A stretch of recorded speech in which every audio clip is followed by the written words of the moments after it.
Good morning. Thank you for joining us for today's webinar. Q3 analysis, how South Carolina banks stack up.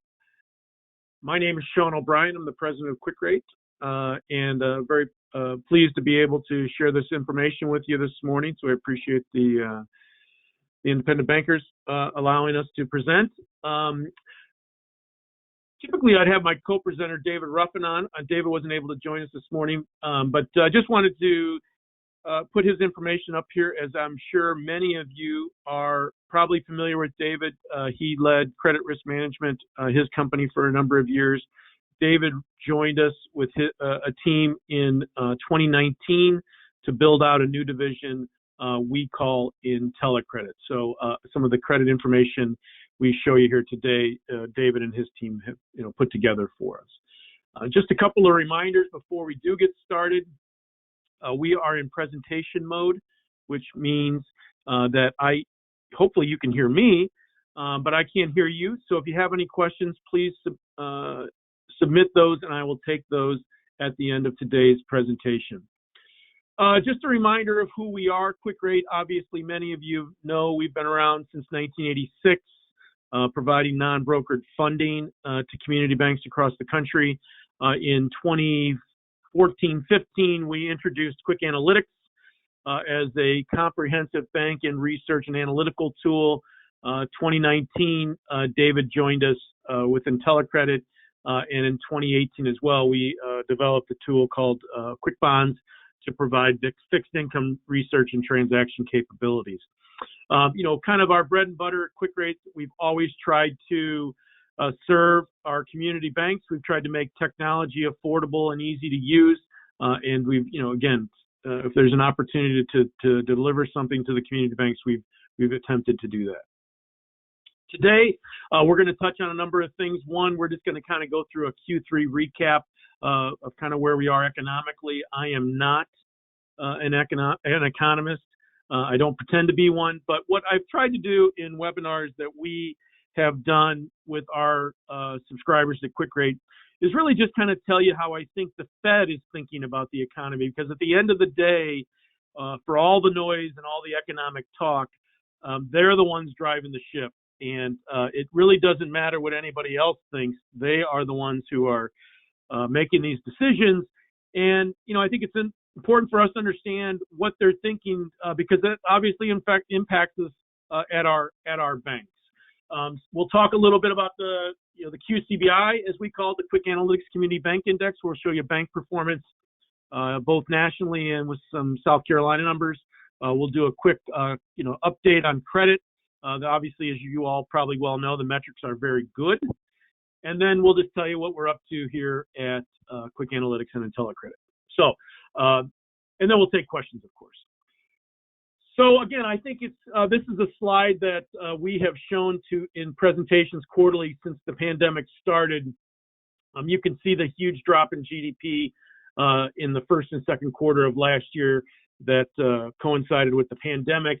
And you can see now, with the thanks of a lot of fiscal stimulus and support, whatever you want to call it, we have recovered from a GDP point of view. However, we have to remember the Fed's dual mandate is both inflation and employment, and they have clearly erred on the side of letting the economy run hotter in order to make up the still 4+ million jobs that were shy of pre-pandemic levels. And so again, I think there's a lot of talking points day to day in the media. And I think, again, one of them is, where have the workers gone? The second one is obviously inflation. Are we currently experiencing higher inflation? Absolutely, right? The latest annualized tick was about 6%. The Fed says it's transitory. Most people believe it's different. A lot just depends on what the definition of transitory is, right? Is that 3 months or is that 2 years, right? Depending who you ask, the Fed believes it's transitory, but they obviously, are willing to live with higher inflation for the next year and a half, and at which point they think it'll begin to moderate. So, we're going to have to wait and see. Are we experiencing stagflation? I don't believe so. We'll talk a little bit about that more here later. I think the biggest probably paired, or just, kind of unsolved mystery is why has the job growth been so sluggish, and where have the workers gone? And I'm not sure I really have an answer for those. I think in all of these, there's no silver bullet. There's, it's kind of like a Swiss cheese approach. There's a number of reasons that are all contributing to this, but they all have holes in it. So we'll talk a little bit about that as well. This is a slide that I've shared in, again, our quarterly presentations we do to our subscribers. The Fed early on in the pandemic last year said, the path of the economy is going to depend on the course of the virus. That has not changed. Janet Yellen was out saying that just last Sunday on the talk shows. It is obviously, driving a lot of the policy decisions that, that are impacting all of us. But the ultimate belief by the Fed is we're never going to get back to anything approaching what we thought was normal until we get the virus under control. Are we making progress? Yes. Are we, moved it from a pandemic to an endemic yet? No. And so again, we're gonna kind of be in this crazy state for the foreseeable future. It's important, again, I'm not an economist, but I do listen to what the Fed says, and I think it's important to, kind of, check on them. And I think if you look at what they have said from the very beginning of this pandemic, they have been, in their mind, fairly accurate and consistent in their approach. They said immediately that we are going to leave interest rates lower for longer. They have. They said that there's not going to be any interest rate hikes until 2023 or 2024. As we'll touch on, that's probably still pretty true. They said monetary policy was not going to be enough to replace the 20 million jobs lost at the start of the pandemic, and they were willing to let inflation run higher than their target of 2% until jobs are recovered. If we look at those four statements and how accurate the Fed has been, or how consistent the Fed has been, you have to say they've been pretty accurate. Have interest rates remained low? Yes. Are they in any speed to immediately raise those? No. The tapering of bond purchases has just started, but again, they really are not, believing they need to hike interest rates until late in 2022 at the earliest. And so if you think back to their original prediction, first hike maybe in 2023, that's fairly accurate, right? Most economists are thinking, nothing till after June of 2022. More than likely, JP Morgan was out this week and said maybe the first hike happens in September of 2022. So the Fed has been, pretty consistent in their approach. They said we needed more than monetary policy. Obviously, the Jobs Act and all the relief and support payments have provided, support to the economy. That was accurate. Monetary policy was not enough. Fiscal support was needed. It has been delivered. You may argue maybe too much, but it has, as the first slide we started with, rebounded us from a historic drop in GDP. Inflation is running higher than 2%. We all know that. But with all the money that's been pumped into the economy, I can't say that that's terribly surprising. But the Fed believes it's transitory because, again, they believe a lot of this is, related to the stimulus that they provided, and then obviously exacerbated here by the supply chain problem. So, again, the real question here is what is transitory? It's clearly not a couple of months, which many people thought initially. I think in the Fed's mind, is it lasting inflation? And their belief is no, that the next few months will continue to be very painful, but they believe by this time next year, you'll see something lower than 6% on an annualized inflation clip and moving back towards, something in the 3 to 3.5% range. I'm not here to say that that's right or wrong, but again, I think it's important to understand they're the ones driving the policy. They think they're on track. They could prove to be wrong, but they don't believe so right now. And part of the reason is if you look at inflation going back to the 1960s, it's been a long time since we've seen anything, over 5%. You have to go back to the late 80s, as you can see on this chart. But for the most part, inflation has just been a non-event in our country for the last 30 years. Most people think that's a good thing. I think the Fed, argues is that argument is that we've maybe shortchanged ourselves in terms of employment by keeping inflation a little bit lower. So again, we're going to see this experiment happen in real time. Again, inflation since the financial crisis, you can see again, spiked up, came down during the crisis. Coming out of the last crisis, many, particularly the Fed this time, believes they started to move on interest rates too soon. And that's part of the reason why they're waiting this time, is they felt like when inflation showed signs coming out of the crisis, they began to raise rates, which dampened the inflation, but they also think it dampened the growth of the economy and the creation of new jobs. So this time, they're going to let it run hotter and see what happens. They think that they can. Ultimately, their biggest concern always is deflation, not inflation. And so they're willing to let this thing run a little bit hotter because they think it will, begin to moderate on its own. We'll see if that happens. Or they want to wait till the economy's on a little bit stronger footing before they, in fact, do raise rates.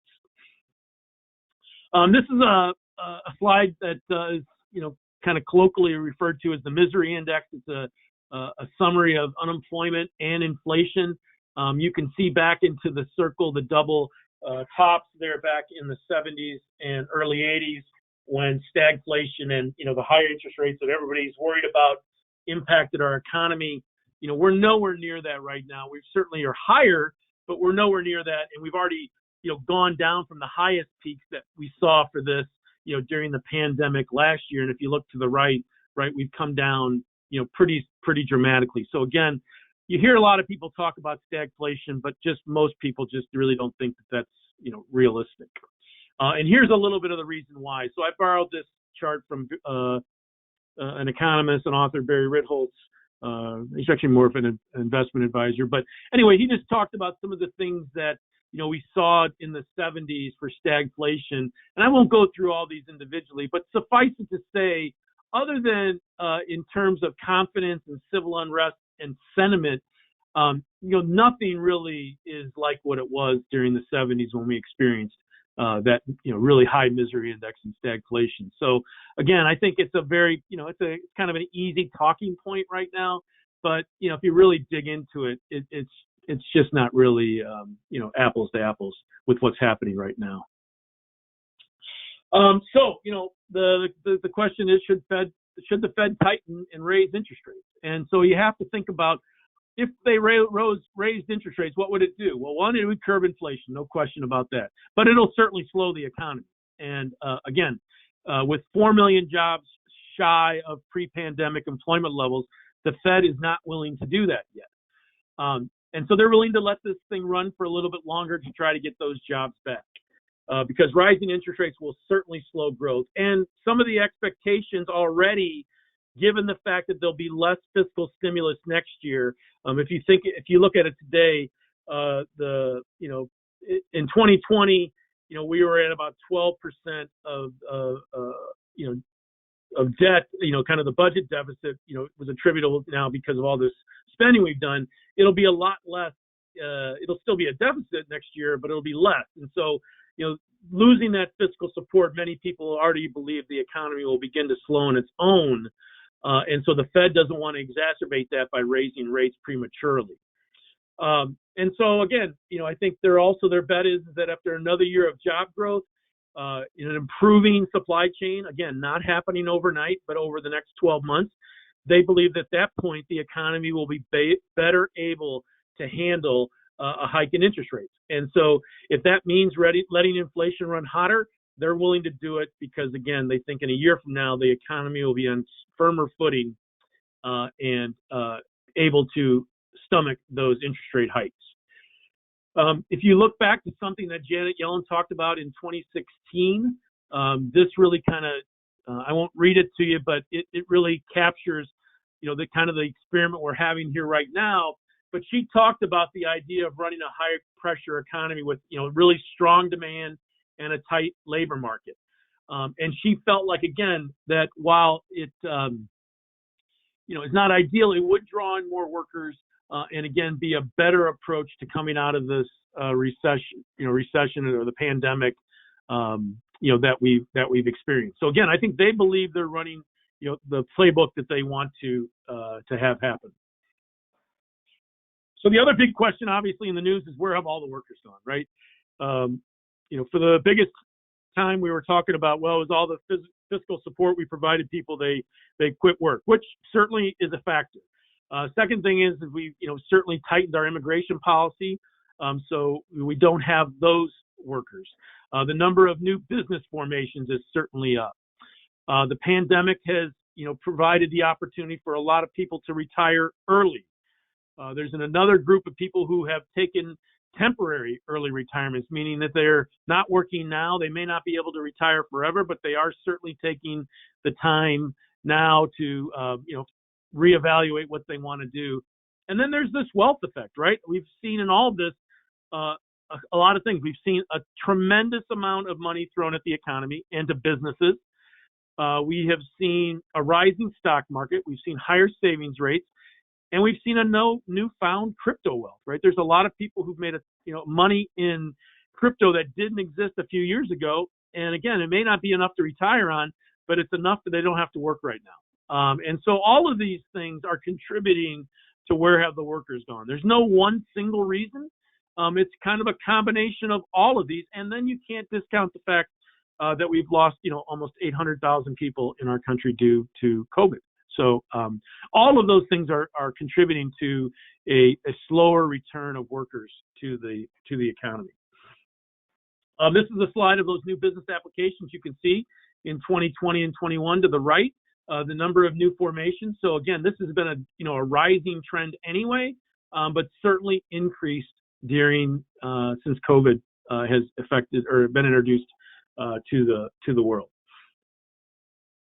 All right, so the economy does continue to create jobs. The Fed believes in what they're doing. This is an example of it. So you can see here to the right, the job creations monthly. It started off the year a little bit slow. They've gotten a little bit better. 500,000 jobs here in October. That's what the Fed is really looking for. They're hoping for a few more months, hopefully 6 to 8 months of job creation will get us back to that level that was pre-pandemic that you can see to the left. And at that point, then I think, again, they'll feel a lot better about raising rates. This is another thing that's troubled the Fed is that this is a chart of workers who've been unemployed for more than 27 weeks. That's been a stubbornly high number. It may suggest that people aren't qualified for the jobs that are available. But this, again, has been something that has really troubled the Fed, and I think why we've seen them remain patient in not raising rates. The other thing, comes from Liz Saunders. She's the chief investment strategist at Charles Schwab.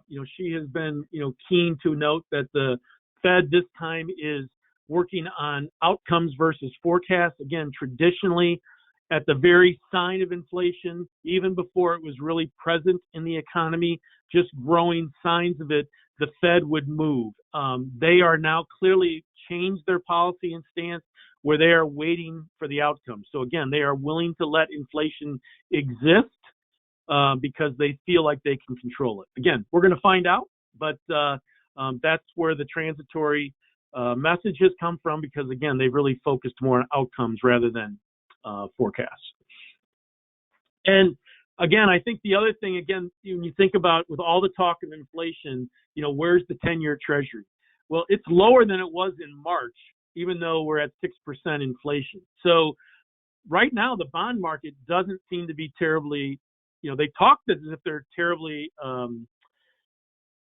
scared of inflation. And granted, the Fed has been buying. So when they pull back on the tapering of the purchases, we'll start to see what the long end of this curve does.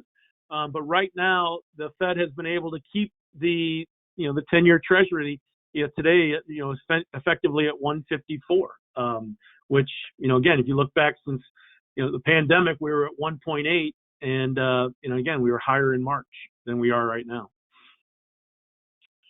Okay, so then, again, how does that all impact us for the bank? Well, certainly bank earnings, and congratulations to all of you, have been very good. And so the question is, are we at a short-term peak? We've certainly, many of us added reserves in 2020 thinking, the pandemic may lead to a credit tail. We really haven't experienced that. So many banks at the end of last year and through this year began releasing reserves. So the question will be, what will we do in 2022? Loan activity was obviously tremendously busy in 2020. And again, hats off to the community banks for serving their communities and their borrowers with the PPP loans. But now we find ourselves with a little bit of lack of loan growth, and again, that's particularly troubling as we look out to 2022. That has resulted in a lot of net interest margin compression, which is concerning. Where will mortgage and the activity be next year? And then these lower interest rates, I don't have to remind anybody, has certainly impacted our securities portfolio, and will raising rates, how will that impact us as well? So just things that we need to be thinking about as we get ready for 2022. Again, we're fast approaching a time, hopefully, when this pandemic will simply be an endemic. The infrastructure plan will, again, over the next 10 years, put more money into the economy and bring some improvements to hopefully our country and communities. Home supplies are a problem throughout the country. Again, that's been exacerbated by the rise in prices. Since the financial crisis, we just haven't built enough homes across the country to keep up with demand. And I think, as we look about, for ourselves at the banks, we're going to have to try to find loan growth from multiple lending sources. And then I think we'll start to see some of this liquidity run off over the next year or two. And what will that mean for all of us? And will it lead to any kind of credit tail of which we've not seen anything just yet? All right. So let's move into some bank performance numbers at this point. 46 banks in South Carolina. 45 of those are what we would deem a community bank, banks under $10 billion. You can see we went under 5,000 banks nationally here in 2021. The breakdown of banks in South Carolina, you can see about 80% of the banks are under $1 billion, and they hold about 49 to 50% of the assets. Obviously asset growth has been strong for everybody. 69% of the banks in South Carolina over the last 12 months have seen a greater than 10% increase in assets. Loan growth is where the problem is. So this chart, again, is particularly concerning. It's pretty much the same way across the country. The red line, I should point out, is the national trend. So on all these state charts, that red line shows you the national median. But you can see here in the last 12 months in South Carolina, banks have experienced negative loan growth. It's particularly in the bottom chart, you can see been the worst for banks under $100 million. But 51% of the banks in South Carolina over the last 12 months have seen negative loan growth. And so that's concerning, right? I think, we think about, the credit unions, we think about the fintechs, right? Everybody's, coming after these same pools of loans, so it's as competitive as it has ever been.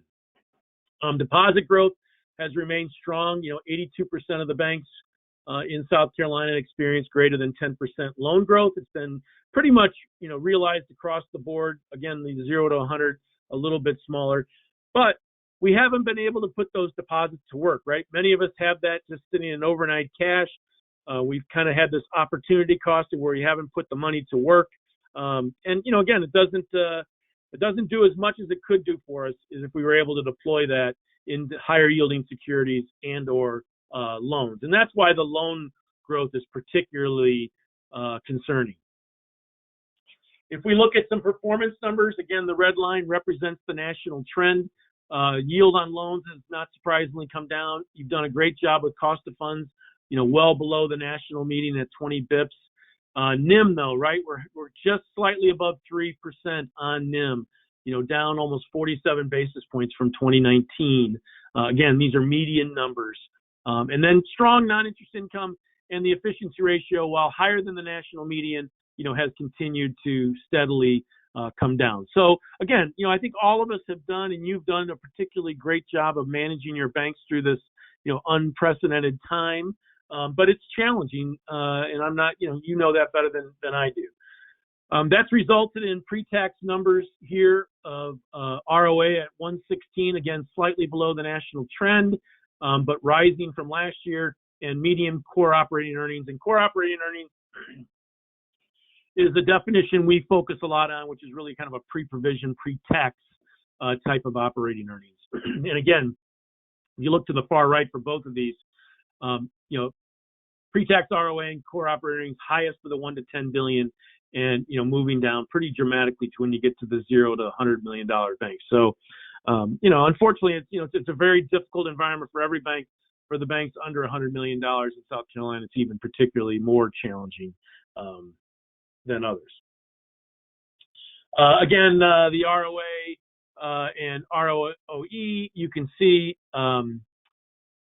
percentage, 843 for ROE. NPAs have continued to come down. Really, no charge-off activity. So, from a credit point of view, all very, very encouraging. So let's just look at some national and regional metrics. If you think about it, these are kind of the three metrics we often look at for credit quality. NPL to loans, and if you think about it, you can do two things with a non-performing loan. You can either charge it off, or reserve for it, right? So there haven't really been any charge-offs. The Southeast is, kind of in the pack with everybody else. But you're carrying a healthy reserve, at 144, below some of the other regions in the country. But when we look at our non-performers, right, you got pretty good coverage at 275% coverage for your non-performers. So from this aspect, right, it all feels very, very good at the moment. And so that brings us back to what's concerning most right now is this, growing negative loan growth. It's something that began to happen in 2020. If you pulled out the PPP activity from last year, we probably would have been experiencing it then already. But now as those loans pay off, we're starting to see it. And, again, nationally, we're, about 55% of the banks over the last 12 months have experienced, negative loan growth. So it's just a problem that, I'm not sure we have a quick answer to, but I think it's something we need to be considering about where do we find growth, in the future. From a concentration point, the 100 and 300 guidance, not an issue really anywhere in the country at the moment. You can see 67 banks in the Southeast, have construction and development loans greater than the guidance, and 46 have CRE concentrations above the guidance. But for the most part, it's just not really an issue. Same way with multifamily, C&I, and ag, right? You can generally see the percentages across the country. Banks, have maintained a pretty diversified portfolio, and again, have adequately reserved for them and just not seen any losses here in the recent past. Again, whoops, I went the wrong way there.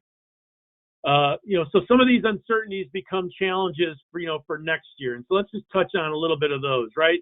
Right now, the credit metrics are stellar. A lot of that's been attributed to the government largesse, from the pandemic. But, I think we have to expect that the regulators are going to start to get back in the saddle, meaning, the reviews are going to start to pick up. They're probably going to be a little bit more, digging a little bit deeper on liquidity and just any kind of credit issues. And then I think we have to think about, again, where is that, organic loan growth going to come from? Because, it's just, it's a problem that I just don't think is going away immediately. As I mentioned, we're obviously losing ground, to non-banks. So, besides the credit unions kind of poking their heads into, commercial activities, and buying banks, you also have these fintechs who are disintermediating a lot of the lending activity too, right? If you think about it, I know in our community, the last quarter, the percentage of non-bank lenders doing mortgages has, increased dramatically, be it Rocket Mortgage or Guaranteed Rate or, any one of the number mortgage brokers, right? They're coming for our customers. And so it's really kind of starting to reduce the areas where we can really be effective. And so commercial is really one of the last stands. But even there, given the pandemic, many of our borrowers are going to need a government guaranteed option. So, we have been, advocates of SBA lending for a long time, but really feel like if we're going to, see loan growth in the future for a lot of us, it's going to have to involve more SBA lending than maybe we're doing right now. And so complacencies are, is not our friend on either side, right? David, if he was talking, would tell you, hey, to have a credit guy tell you that maybe we're not taking enough risk in our portfolio, you'd probably be surprised. But I think, again, we have all this liquidity and it's not earning any money for us, so I think, again, as we kind of look at our operations going into next year, we have to try to find loan growth, but are there new areas of lending we have to start to consider, albeit slowly, but, they may be our only ways to really kind of find any loan growth. So again, we think it's important for you to focus on your key credit metrics, just to make sure we're keeping the regulators at bay, but also as we enter into new potential lending areas, we've got to make sure we're on top of our risk management policies. As I mentioned, are you willing to take any more risk to grow loans? Where is that? Are you willing to entertain those different opportunities? I think those are strategic questions that we should all be asking ourselves. And then if we do that, then we have to make sure we're providing or, kind of supporting that with the proper risk management tools and protocols so we don't get ourselves into any kind of regulatory trouble or just credit trouble. And now how you can accomplish that is, again, giving yourselves better tools, better portfolio analytical tools, and it's probably enhancing your loan review. I think there's no question that the regulators are going to probably try to be in the banks less. I think they've seen the pandemic as a way to be out of our banks, which on the one hand is a good thing, but it probably also means that they start to rely more on your loan reviews or the third-party loan reviews used rather than their own reviews themselves. So again, we just have to kind of evaluate our risk management procedures. And does that involve more stress testing? Because again, the key is you want to make sure you're identifying trouble before it actually happens. So again, just optimal, having coordinated credit management input, right, involves a number of different people. It's informed education at the management team between stress testing, analytics, and loan review. We think this is really the trifecta or the triumvirate of how you should think about it. Again, there's no silver bullet, but a good combined policy or approach to these three things, we think give you your best opportunity to try to curtail and manage any potential credit tail that could come down the road. And so, this is all, kind of prescriptive of your risk appetite, but we think these things should be ongoing and interactive and, complementary and coordinated. If you think about the loan review process, this is one area where we've really tried to work on at IntelliCredit. Is a lot of things going on. Technology has never really been a part of it. We've developed some to try to make this process not only more efficient for you while we're in the bank doing external loan reviews, but also it allows you to do your day job while we're there, but also just streamline the approach and give you better information on an ongoing basis. So, we've tried to automate as much as we can. I don't want to spend a whole lot of time on this, but that's really what David and his team have brought to us through IntelliCredit is a way to just improve this process, both internally and externally. So it's not only for our third-party loan reviews, but if you're doing any internal loan reviews at the bank, we've got tools that can be of help to you. Just a reminder, a little bit about what we do at QwickAnalytics. We do the data we used in this webinar, but we really are aggregating data, bank data from a number of sources, including call reports. We're grabbing M&A information, we're grabbing SEC data, OTC data, all designed to eliminate the need for you and your team at the bank to do any of this type of data aggregation. We think your time is better spent analyzing data rather than aggregating data. So just a little bit of what we do. We've got tools, including an add-in tool to give you information that now includes credit union data so you can monitor what they're doing in your backyard. And then, as I mentioned, at the top, we've always tried to build affordable and easy to use solutions. So again, I don't want to spend a whole lot of time on that, but if you are looking for a loan review quote, we'd love to give you a quote. And if you're ever interested in learning more about any of these tools, we'd certainly welcome the opportunity to discuss them with you. IntelliCredit is again, broken down between a loan review service and a couple of cloud-based applications. Then in QwickAnalytics, we do a number of things, including bank and peer performance. We've got interactive bank pages, discussing, performance. And then we also have regulatory tools such as a CECLSolver and a credit stress test to, again, try to, leverage your time and put information, right at your fingertips. So I'm going to open it up for questions. Again, I thank you all very much for your time today. I'm going to check to see if we have any questions before we kind of wrap up here. I don't see that we have any. So I appreciate the opportunity to present here today. We want to thank the Independent Bankers of South Carolina for allowing us to do that. I hope you found the information today helpful. And if we can assist with anything, including a loan review or giving you a tour of our CECLSolver or anything we're doing in QwickAnalytics, we'd certainly welcome the opportunity to do that. But if not, then I wish you all a very happy Thanksgiving, and we'll look forward to speaking to you again in the near future. Have a great day and have a great weekend. Bye now.